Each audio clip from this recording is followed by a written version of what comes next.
estamos en esos momentos de parto generacional. Y entonces a veces pensamos que no puede ser peor, pero es el momento en que estamos pariendo la nueva generación, y yo quisiera pensar e invitar a la generación de la gente más joven, a la que he llamado la generación de la luz, a que nos ayudemos a parir más pronto. Salario, aborto, estamos en un estado de desigualdad completo. This is Colmena Fund.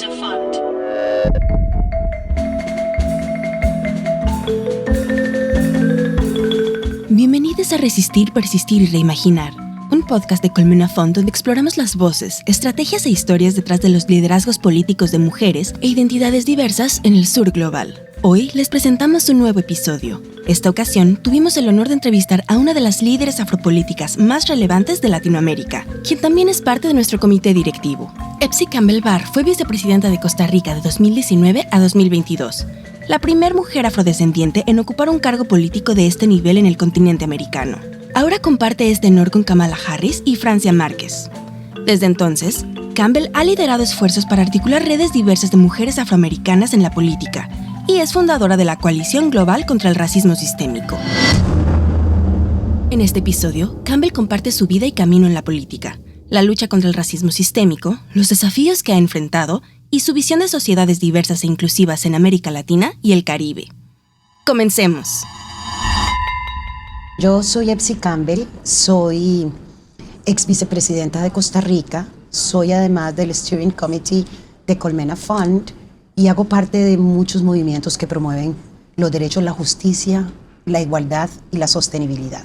Bueno, yo soy una costarricense afrodescendiente y eso quiere decir que teóricamente formo parte de lo que se llamaría una minoría, término que por supuesto realmente no utilizo, sino que soy parte de los grupos históricamente marginalizados y excluidos de las sociedades, no solamente de Costa Rica, de esta parte del continente, o sea que de los grupos que no han tenido históricamente poder. Me hice activista en mi casa, soy una de 7 hijas e hijos de mi padre y mi madre, y tuvimos que aprender a defendernos en una sociedad que nos reafirmaba permanentemente que nuestra identidad racial era un obstáculo, y entonces desde allí aprendimos a afirmar quiénes éramos. Me di cuenta que era mujer y que los debates de los derechos de las mujeres se daban primero en el espacio privado para garantizar la igualdad ahí en el espacio más inmediato que es en la casa.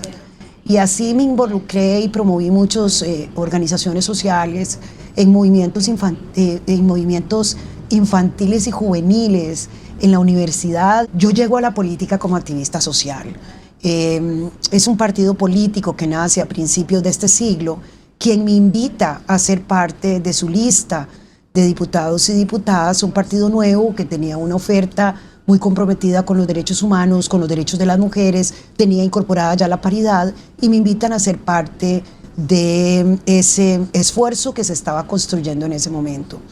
Y entendí que, como venía siendo una activista ya con una organización que dirigía, que una lucha activa contra el racismo, el sexismo, que promovía la diversidad y el derecho de la gente de ser quienes son, y que por eso debían de tener sus derechos, me pareció que el espacio político era un buen espacio para garantizar las transformaciones que la sociedad requería. Resistir, persistir y reimaginar. Más de 134 millones de personas se identifican como afrodescendientes en América Latina y el Caribe, es decir, 1 de cada 4 personas de la región.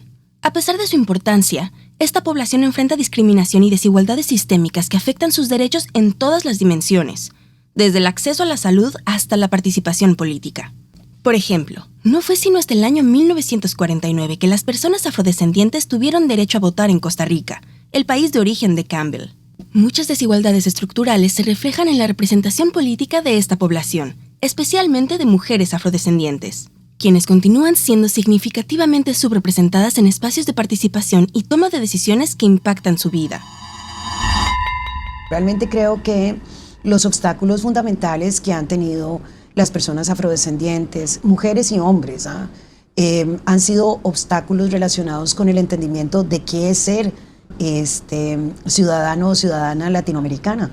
Y no digo caribeña, pero latinoamericana sí. Han sido obstáculos estructurales dentro de los partidos políticos y las estructuras de poder.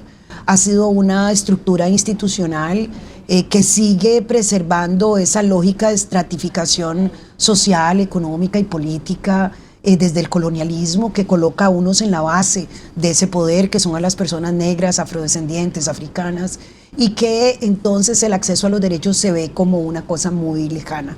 Y yo quisiera decir que hay países como Brasil, que tiene más del 50% de la población afrodescendiente, cuya participación en el Congreso está lejísimo de llegar a esa representación. De manera que, citando a una ex senadora de Puerto Rico, Ana Irma Rivera Lassen, ella es una activista lesbiana desde los 15 años, ahora tiene más de 60, es una feminista negra y llegó al Senado puertorriqueño hace aproximadamente 4 años. Y ella dice, quiero decir que a pesar de mis 3 identidades, que se conjugan en mí misma, los ataques que más recibí fueron los ataques racistas. Hay un peso muy grande sobre los temas raciales y la discriminación racial. Yo creo que la estructura de distribución del poder es una estructura en la que estamos debatiendo todavía sobre quiénes somos ciudadanos y ciudadanas, pero peor todavía, estamos debatiendo la humanidad de algunas personas. Resistir, persistir y reimaginar. Para Campbell, actualmente hay un debate en la región alrededor del reconocimiento de identidades diversas que componen las sociedades y de sus derechos, por supuesto.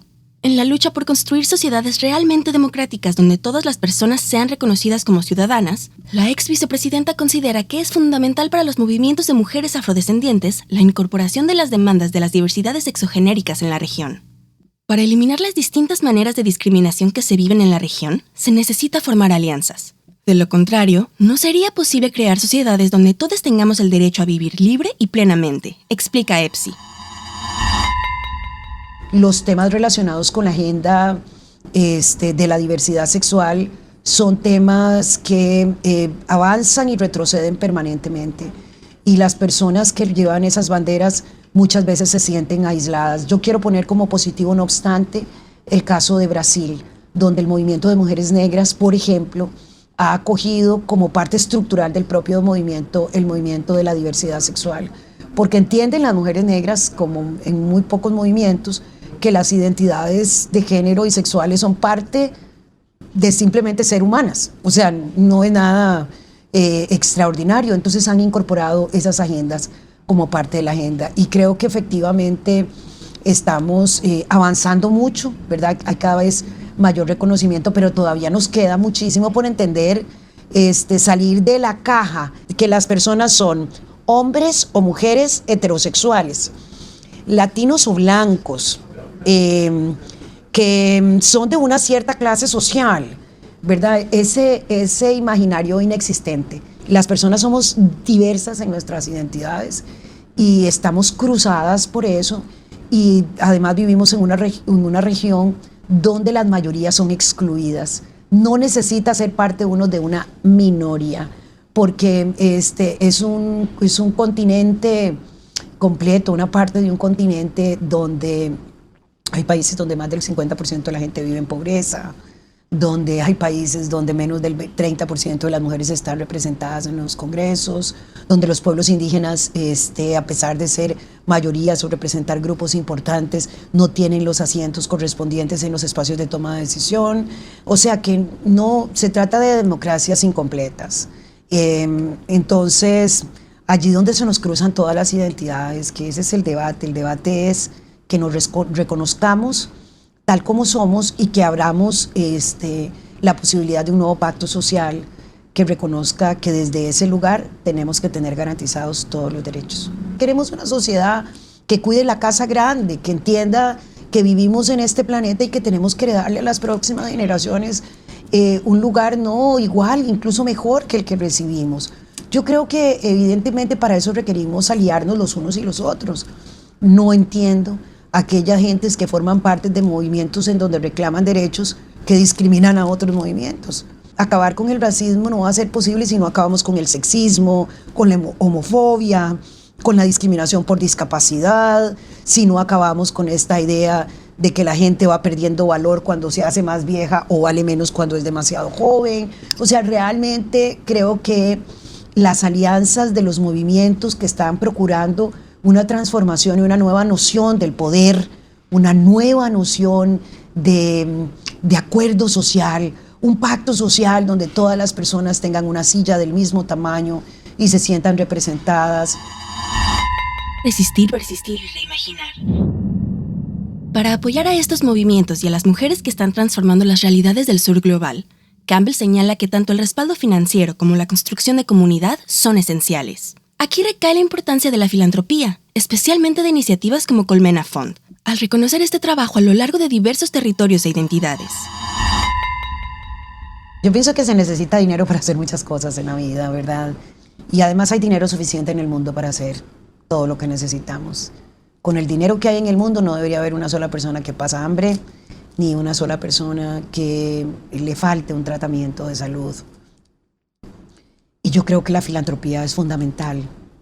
Es la posibilidad de apoyar, de recibir respaldo a aquellos movimientos y organizaciones que están haciendo transformaciones y que requieren un respaldo financiero. Pero además la filantropía juega un papel muy importante para construir comunidades. Y creo que Colmena Fund logró algo que es maravilloso y es entender cómo contribuir con las mujeres que están impulsando transformaciones desde la política en el sur global, reconociendo sus diversas identidades, pero reconociendo que unas viven en lugares de conflicto, reconociendo que los desafíos democráticos que enfrenta el mundo. Yo creo que esa es la filantropía que tenemos que fortalecer y que en estos tiempos tenemos que tener estrategias de sobrevivencia y de fortalecimiento.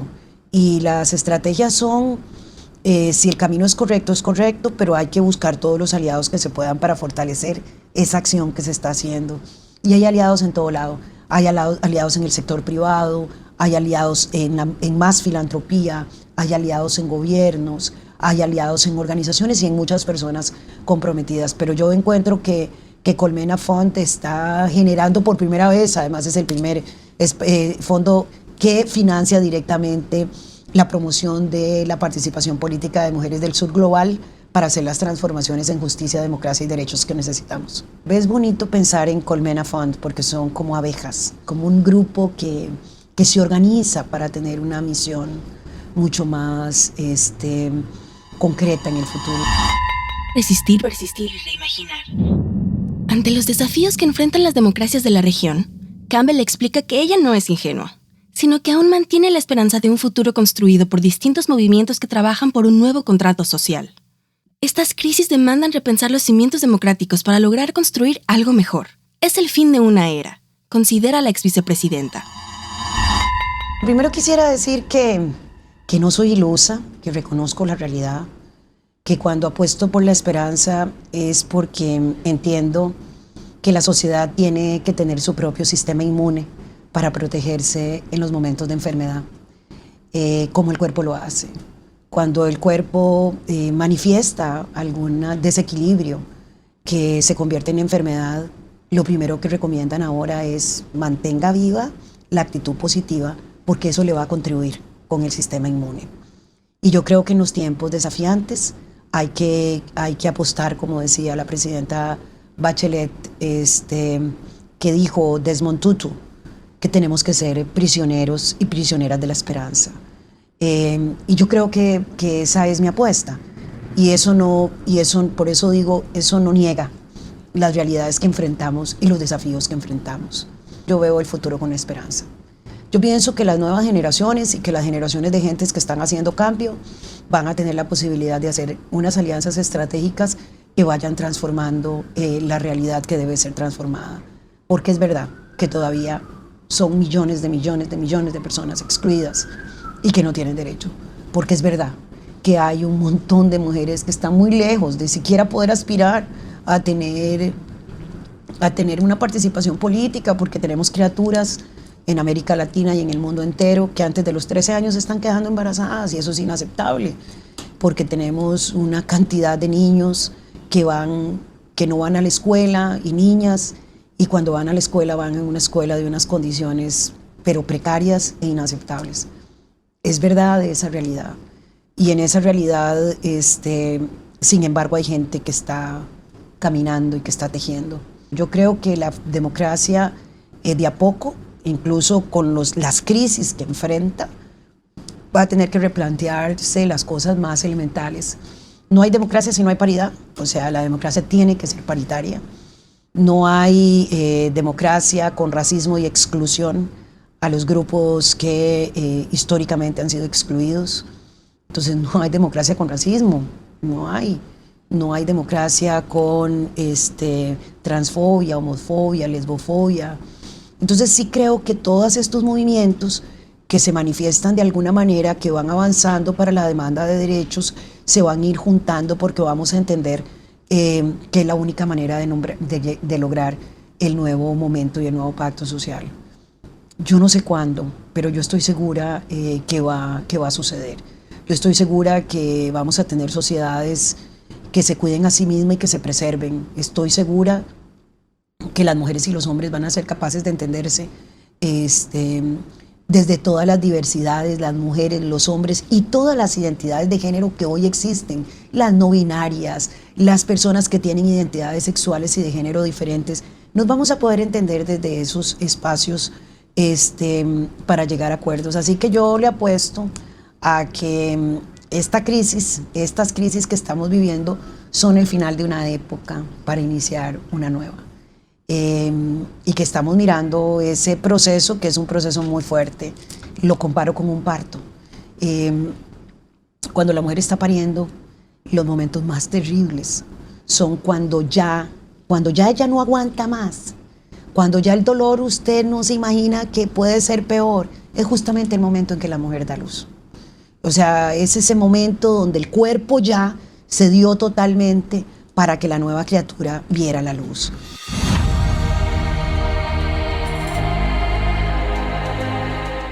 Estamos en esos momentos de parto generacional, y entonces a veces pensamos que no puede ser peor, pero es el momento en que estamos pariendo la nueva generación, y yo quisiera pensar e invitar a la generación de la gente más joven, a la que he llamado la generación de la luz, a que nos ayudemos a parir más pronto que lejos esa nueva generación, esa nueva democracia con representación, sin discriminación, y ese nuevo pacto social que le garantice derechos a todas las personas y que le garantice a este planeta la posibilidad de no solo de sobrevivir, sino de sobrevivir con nosotros y nosotras mismas.